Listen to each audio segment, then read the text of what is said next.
Audio Jungle.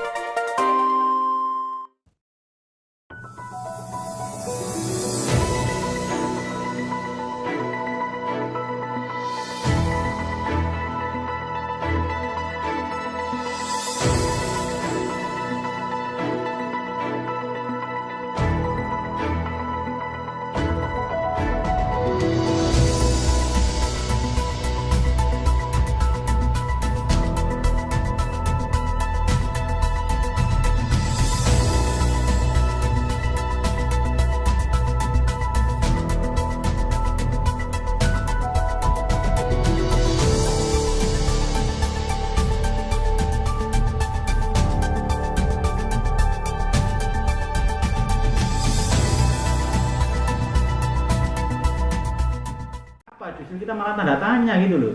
Kalau mereka tanya pada kita, justru kita yang tanya, ada apa? Apa yang ditakutkan kan gitu. Ya sudah mengalir saja, ikut air mengalir sebagaimana mekanisme aturan yang ada kan gitu.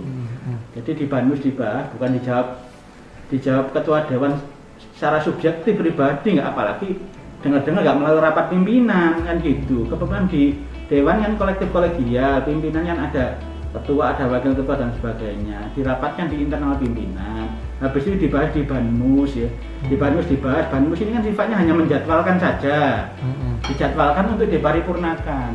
Kalau mayoritas anggota dewan tidak sepakat untuk dibentuknya pansus kan selesai. Pansus nggak akan terbentuk kan gitu saja. Nggak usah baper kan gitu. Apa yang ditakutkan kan gitu. Pansus ini kan nggak harus mengarah ke angket atau apa ya. Bisa saja hanya sekedar rekomendasi. Jadi sekalipun wali kota ini punya payung hukum dalam penggunaan anggaran yang LPJ-nya itu kemudian, tapi tetap fungsi konstitusional, kewajiban ini orientasi kita hanya kewajiban konstitusional. Selaku anggota dewan itu fungsi budgeting ya, pengawasan APBD juga fungsi pengawasan, fungsi controlling atas anggaran itu diapakan kan gitu. Kita selama ini kan juga nggak punya roadmap-nya secara formal. Pemkot itu bagaimana? Anggarannya seberapa sih yang direfocusing di COVID itu, dialokasikan, direalokasi ke COVID itu berapa?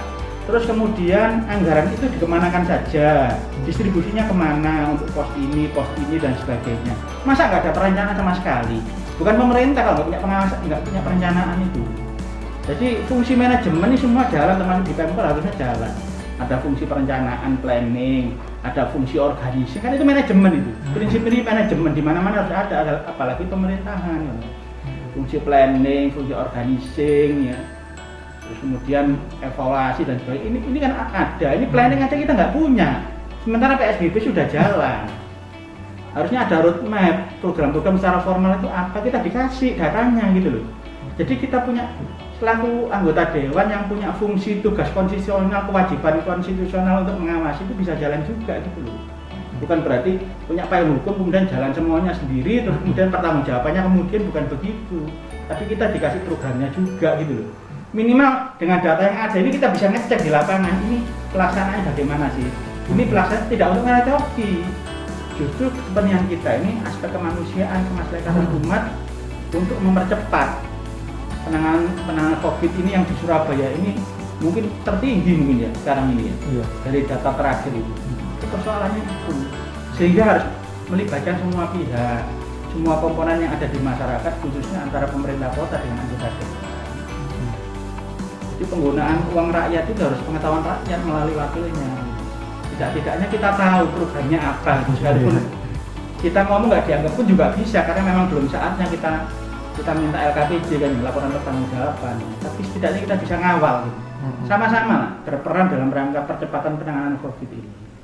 Kaitannya dengan pansus ini ya sudah dilalui saja. Air mengalir saja sesuai dengan mekanisme aturan yang ada. Kalau dipending-pending begini malah kesannya justru kita tanda tanya ada apa gitu kan gitu. Nggak perlu baper, nggak perlu baper. Kalau memang semua anggota dewan ini sepakat nggak, mayoritas sepakat nggak dibentuk pansus, nggak ada pansus itu. Tapi proses biarkan jalan seperti air mengalir, kan seperti itu. Kalau dihambat malah tanda tanya ada apa ini, ketakutan apa ini? Nggak ada apa-apa kok, nggak ada apa-apa. Dewan ini bisa apa ya? Coba saya tanya, dewan bisa apa sekarang? Dewan itu loh, khususnya di Surabaya melakukan fungsi pengawasan yang maksimal saja nggak bisa maksimal kok. Apalagi itu tidak dilakukan itu. Dewan di Surabaya ini bisa apa? Nggak bisa apa-apa. Bagaimana apa?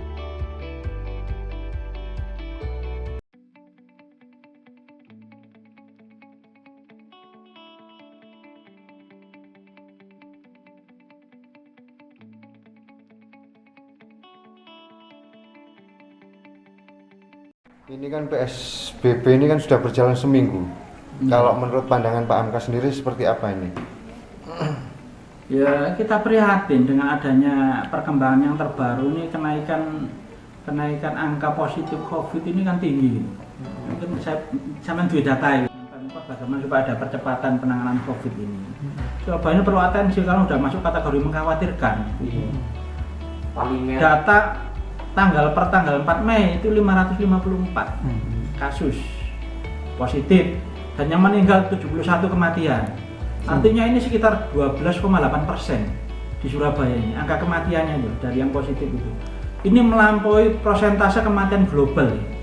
Persentase kematian global akibat COVID ini 6,9%. Terus melampaui persentase kematian yang positif COVID nasional. Nasional 7,4%.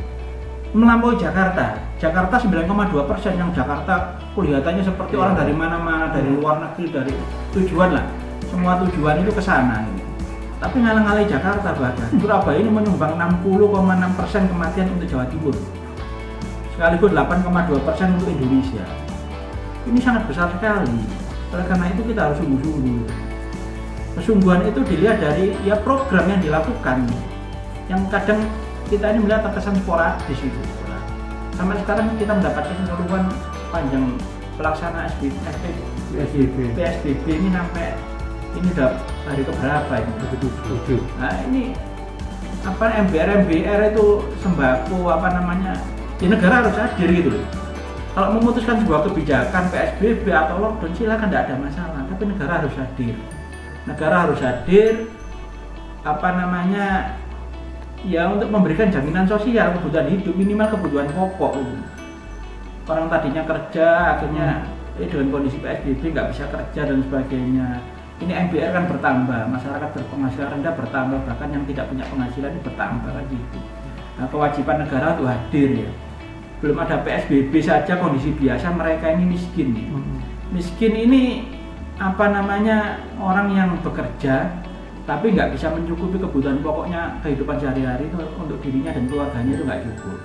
Ditambah dengan PSBB, kemudian bisa jadi menjadi fakir itu. Miskin sama fakir beda. Fakir itu tidak punya penghasilan, nggak punya pekerjaan. Tadinya miskin, sekarang jadi fakir itu. Komplit, fakir miskin. Nah, sesuai dengan ketentuan UUD 45 bahwa tujuan didirikannya negara ya di antara kesejahteraan umum, kesejahteraan rakyat.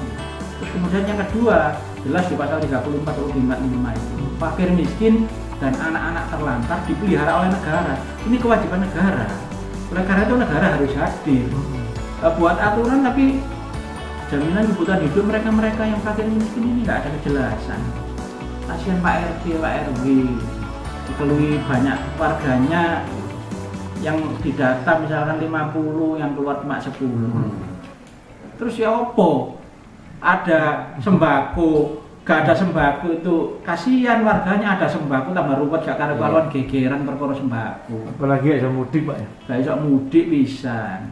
Kan bagaimana ya? Negara kan harus hadir sesuai dengan ketentuan konstitusi yang berlaku di negara kita ini. Makanya termasuk pansus ini kita orientasinya itu ke sana, percepatan penanganan COVID, bukan untuk jalan yang gitu. Apa namanya, biar aparat dan sebagainya, Pol PP dan sebagainya itu harus dijalankan nanti. Anggarannya juga besar. Surabaya dapat dari presiden berapa itu, ya APBN juga kan.